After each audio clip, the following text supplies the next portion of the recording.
everyone, welcome to my channel. Today is going to be all things preschool, what my 3-year-old is going to be doing for this upcoming school year. That being said, I have 2 disclaimers that I want to put out before I even show you anything that I have. One being, this is my 4th child, so a lot of this stuff has literally been lingering around the schoolroom since my oldest was in preschool, so I have a lot of preschool things. 2, I was a part of a co-op last year that we did like a little busy bag exchange. I'm going to explain how to do that in this video. And I got a ton of activities for her to be doing this year, last year for my daughter that was in pre-K at the time and her. And so I have a lot of things. Also, my 3-year-old, like my other children, have got that one-room schoolhouse effect, being that she has sat in with us since she was a newborn. So she already kind of knows, she knows how to sing her alphabet. She knows how to count for the most part and things like that. So it's a little bit easier to school her with some of these items because she's already been sitting in for years now, 3 years of her life. She's been sitting in our schoolroom. So a lot of this stuff, you might be like, your preschooler's doing that, or you might be like, how do you get all these things? And that's because I've had them for a while. So don't feel like you have to go purchase all this stuff all at once.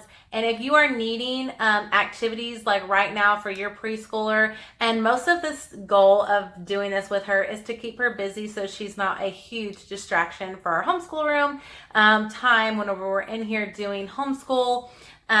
If you are needing that, go follow me on Instagram, and in my highlights, I have a highlight called Top Schooling where I show in the moment activities if you need activities like right now, because I will not be showing all the activities that I have right now.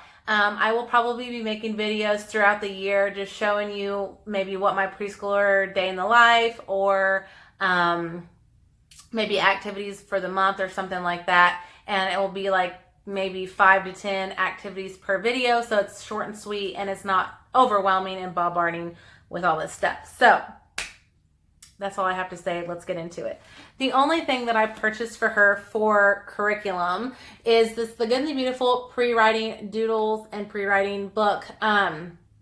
I will be sitting with her doing this just because I want to make sure that she's starting to do the formation correctly, that I see her holding the pencil correctly. I do think she's a lefty, so unlike my other lefty, I will be able to get, that was my oldest, and so I'm going to reach her at a little bit of an earlier age, really trying to get those pre-writing skills honed before we start into actually writing. Right now, I think this is sold out, so they are offering the first like 20 pages as a free download. So if you want to grab this book, you can head on over to The Good and the Beautiful and get it if they still have it.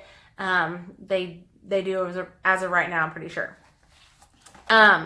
So the only thing that she will be doing like else curriculum is before 5 in the row with my kindergartner. They sit in together. I only do this like once a week, and we do 1 book a month.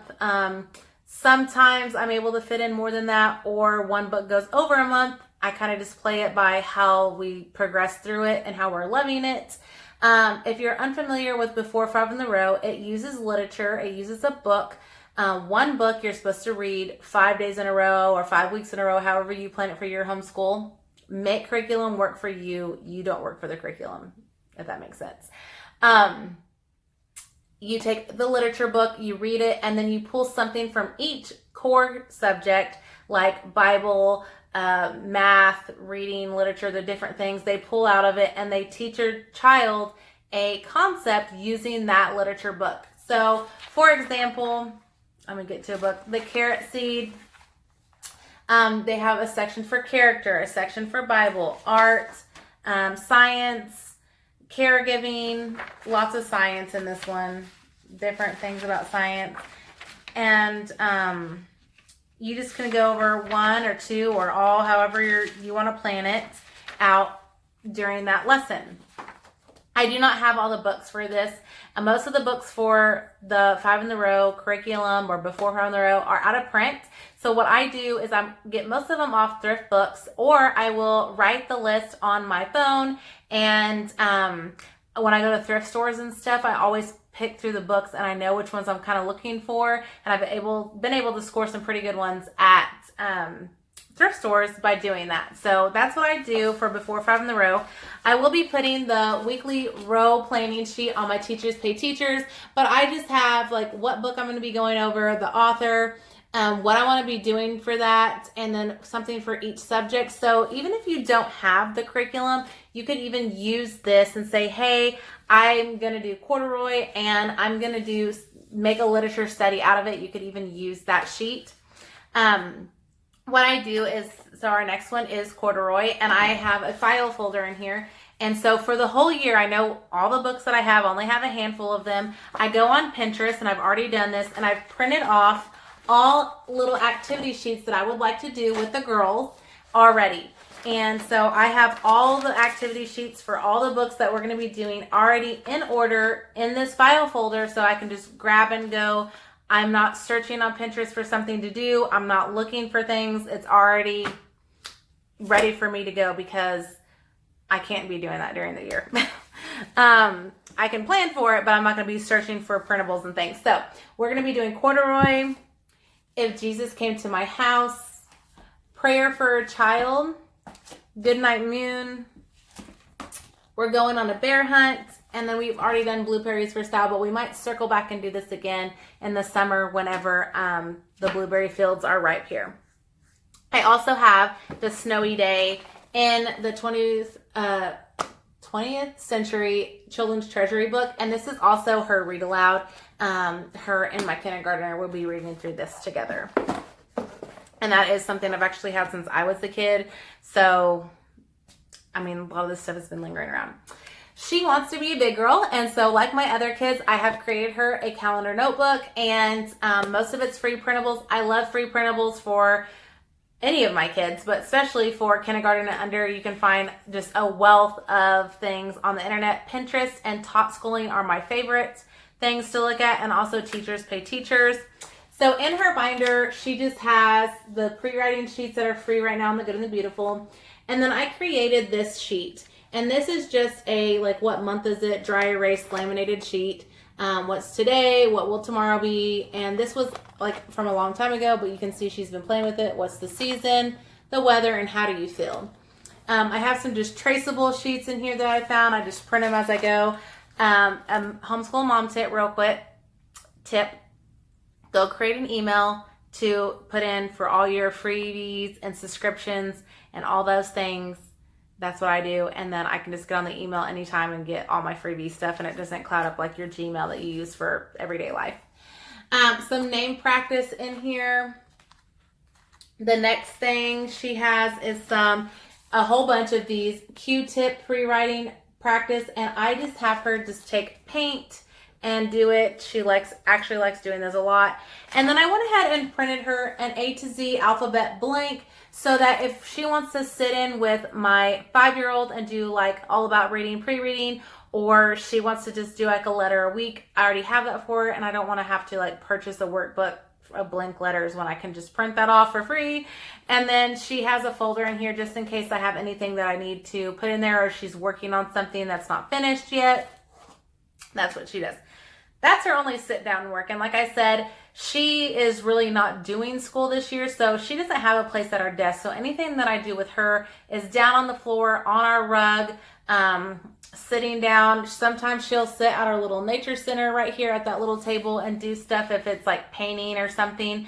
But she really doesn't do any like formal schoolwork.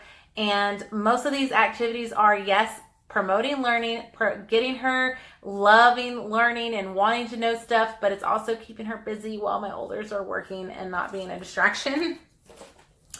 A big thing I have is this huge learning binder, and like I said, this is one of the things that's been lingering around since my oldest was in kindergarten. I printed this off for my second to start doing and him to do together.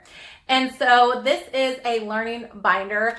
I have printed off JD Alvarez here on YouTube's learning binders in here, Top Schooling printables. I come across printables all the time that I can add to this interactive toddler notebook, and it's more than toddlers because even my kindergartner does it. And sometimes I even have my older two kids sit with my younger kids and teach them how to do these things, reinforcing these skills. So this is the binder. I'm not going to show all of what I have in here, but if you're interested, some cards just fell out of here. I have some Usborne tracing cards in the front. That's what fell out, yeah. And so I just have some traceable cards in here. This is something we can do. Let's go over the alphabet. Point to the, this is lowercase, point to the A. What does A say? I am just going to kill this thing. So we will talk about that. Most of them are, let me get this open. Most of them are interactive. So there is Velcro behind them and they're matching. So I will just get like a little basket out here and I'll put all of the pieces in there and then they'll have to match them up themselves. There's stuff for fruit, animals, let's see, seasons. Here's a seasons one, match what goes with what season. And so there's just literally like tons and tons of different ones. And like I said, most of them are from JDA. Some of them are from Tot Schooling. Now, I want to talk to you guys about doing a busy bag exchange because this is what really beefed up my homeschool stuff, activities for my younger kids, is I was a part of a co-op last year that, what was it last year? Maybe it was the year before. And a mom also had a large family and she said, listen, I want to keep my littles distracted. I need more activities. Who would want to sign up to do a busy bag exchange? So we had 12 moms sign up, and how it works is you and however moms, so let's say you have 12, each mom will make 12 of one type of busy bag. And so I made Play-Doh mats and I put one little can of Play-Doh in with each Play-Doh mat. And so you make your busy bag. So you come and you put them out on a table and it's kind of like a assembly line and you just go through and you grab a bag from each of the moms that had made one and put them in your bag. And so you're leaving with 12 different busy bags than you came with. So just for example, I'll show you a couple of the ones that we got and what the ones that are kind of like our well-loved ones. This one is a felt cake and it's just different felt cut into different shapes. And it has some little fake candles and some little flames in here. It's a bake a cake with felt lettering. And so each of us just put in, either taped on or put in the bag, the directions. And there you go. This one's an easy one. They're little paint swatches from Lowe's. And there is a little bag of pom-poms in here to just match with, I'm making a video, honey, to match with the colors. And this one is like colored popsicles and it just has different patterns for the popsicles to go in.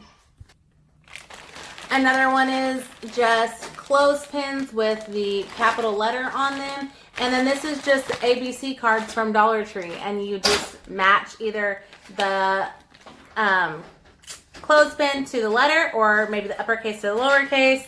That was an easy one. So I have 12 of those plus ones that I have already made myself. And yeah, that's what she's doing this year.